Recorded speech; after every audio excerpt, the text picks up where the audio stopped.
Samuel Battle was a smart, tough, courageous African American who demanded a place on the New York Police Department when the ranks were closed to blacks. He broke the color line in 1911 and overcame unimaginable hardships to lead thousands of blacks onto the force.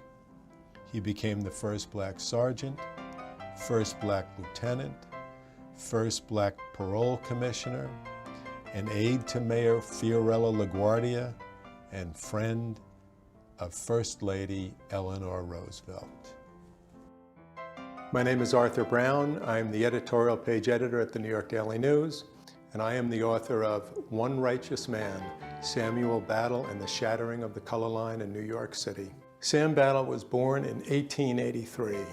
His father and mother were former slaves. And he grew up in the rural South in New Bern, North Carolina.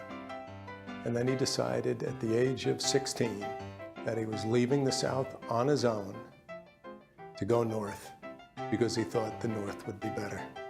At the start of the 20th century, Battle went to work in New York as a redcap at the old Grand Central Depot. With a big winning personality, he connected there with celebrities. He carried the bags of black heavyweight champ Jack Johnson. He greeted and adored Teddy Roosevelt. Enrico Caruso, the great tenor, taught Battle to eat Italian food. He even appeared in a Broadway musical. Sam Battle, quite on his own, decided to do it. He wasn't part of an organized effort. He just decided that he wanted that job.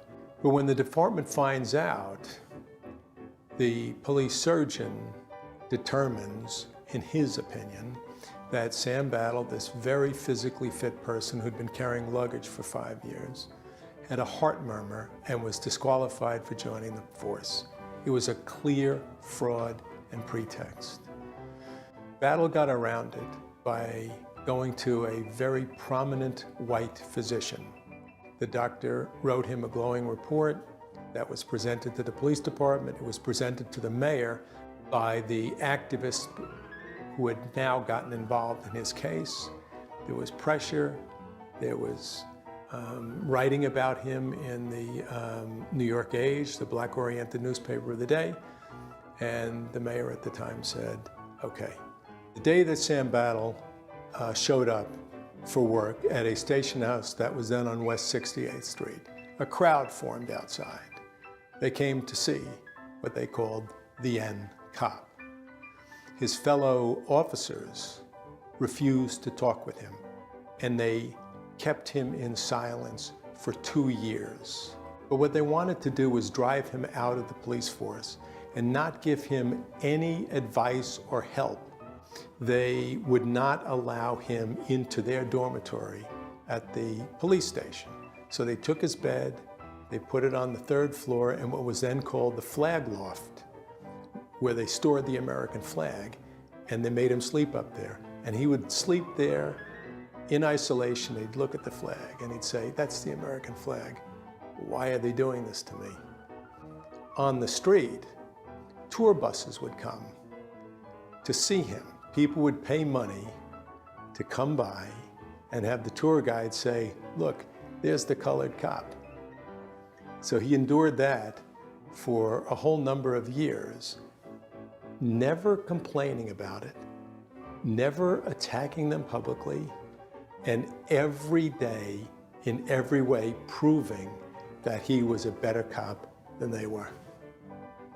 That's how he did it every step of the way, saving the life of a white cop in black-on-white rioting, heading one of the NYPD's first SWAT teams, helping LaGuardia calm black rioting in 1935 and 1943, mentoring Sugar Ray Robinson as a teenager, befriending Jackie Robinson when Robinson was still playing football at UCLA, and giving Jesse Owens a place to stay when Owens came home from the 1936 Olympics. When the race was run, Battle wanted his story told. He hired Langston Hughes, the poet genius of the Harlem Renaissance, to write his biography. But theirs was an ill-fated partnership. The work was never published, but it's the foundation for one righteous man. Perhaps the only person in the white world who understood Battle's accomplishments was Eleanor Roosevelt. She met Battle as First Lady when Battle was a lieutenant. Later, she read the Langston Hughes manuscript and wrote a foreword. It read, "This is a record of a man's life, and as he tells it, you not only see one life, but you see the struggles and the victories and the defeats of a whole group of U.S. citizens. What courage it took, what remarkable stamina to be the first colored policeman in New York City. There were qualities of mind and heart and body that were purely personal, but above everything else, there was the realization that he was fighting not for himself alone, but for his people." The more I got into who Samuel Battle was, the more convinced I became, and I am absolutely sound in this belief today, that he was both a good man and a great man, and that it is a great shame that he was forgotten, that he deserved a terrific place in the pantheon of civil rights leaders in New York City and America, and that his story says a lot about what one man can accomplish with determination and courage. When I first got here, I didn't really know anything about the 3-2 precinct. So I was walking through the precinct one day, and I stopped and actually seen the plaque of Samuel Battle. So I looked at it and I read it, I was like, wow, he was actually the first black officer in the NYPD. It's amazing the struggles that he had to overcome. He had to go through hazing, he had to go through all kind of adversities. He did open up the door. When I decided to become a police officer, I know that I wanted to be a great African-American police officer so I can change my community.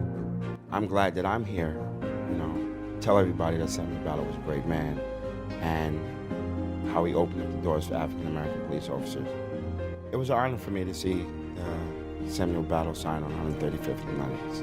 I see a sign of hope. It makes me proud to be another black or African-American officer in NYPD. Sam Battle's legacy to Harlem is a great one. As I think about it, Samuel Battle was the first black neighborhood coordination officer for the 3-2 precinct because he was there for the people. The people loved him, he loved the people, and he was there to fight for the people. Being an NCO in Harlem, that's also what I'm here for.